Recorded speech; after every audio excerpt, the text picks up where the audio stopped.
Welcome to Techin5, where you can get your tech news in 5 minutes. I'm Madeline. And I'm Christina, and this is your weekly download. Well, we are gathered here today to say our condolences and bring up fond memories of Skype for Business.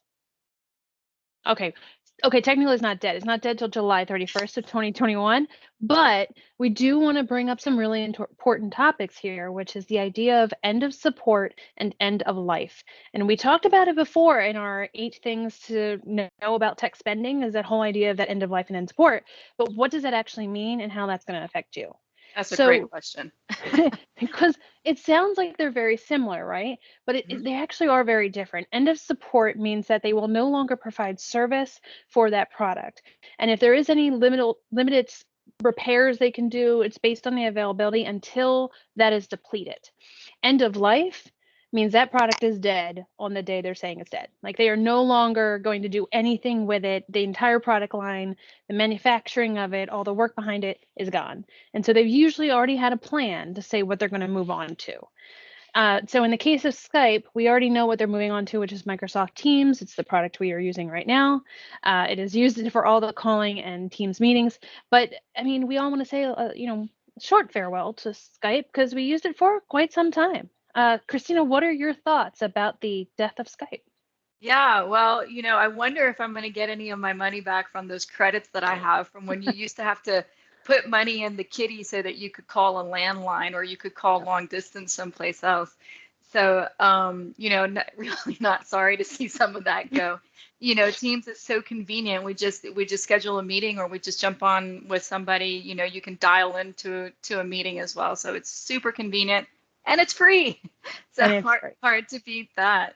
Yes, but the lesson here is what you said, the difference between end of support and the end of life. So end of support, usually you can squeak out some more time from a product that you might be using because you're really good at it. You don't really need the support. It's sitting on your hard drive, which is also kind of going by the wayside. But an end of life is, hey, you really need to have a contingency plan in the works now. when it's being announced, it's going away. It means it's time to start looking at what your alternative solution is going to be. And that's an important part of what we talked about in budgeting for tech spend, is to make sure that you give yourself plenty of time to look ahead and have time to kind of wallow in the research and to figure out where that money is going to be moved towards and how you're going to solve those needs within your organization. Madeline, do you have a lot of insight on product retirement? What other advice would you be able to give some of our listeners and viewers on end of life? Well, for sure, this is not something that you just find out like a month before it's going to happen. Usually that big tech company or the product company in general is going to tell you when that's going to occur. So in the case of Skype for Business, Microsoft let us know last year that, hey, you've got a year to figure this out. So don't take that number. I mean, and it's really easy. I think as humans, we do it all the time. Like, oh, I've got a year. I've got plenty of time.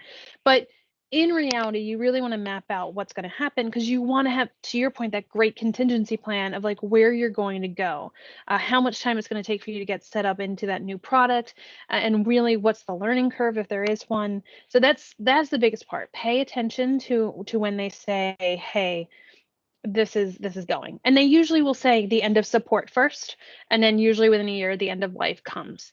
So again, you have some warning that this is occurring. Yeah, and that's important to understand also, not just in the scope of Skype, but any other software that's on its way out.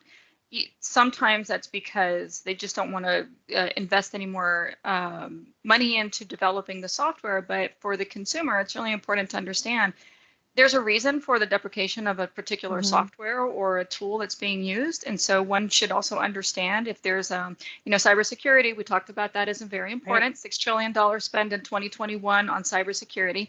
So, is that related to a change that goes into the code or to the back end of the technology, which is important for us to understand as consumers? How does that fit in with the overall tech landscape and, your tech stack that you have at your organization? If there's some changes that need to be had, maybe just a small tool like, being able to have this voice conversation requires a major upheaval and something else that in the backbone of your business. So all good things to evaluate.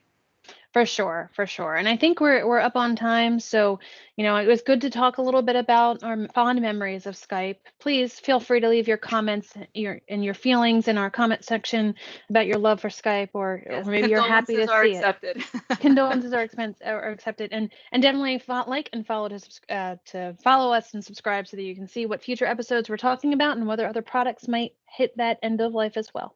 Absolutely. Always a blast, Madeline. Thanks so much. See you next time. Thank you so much. See ya. Bye.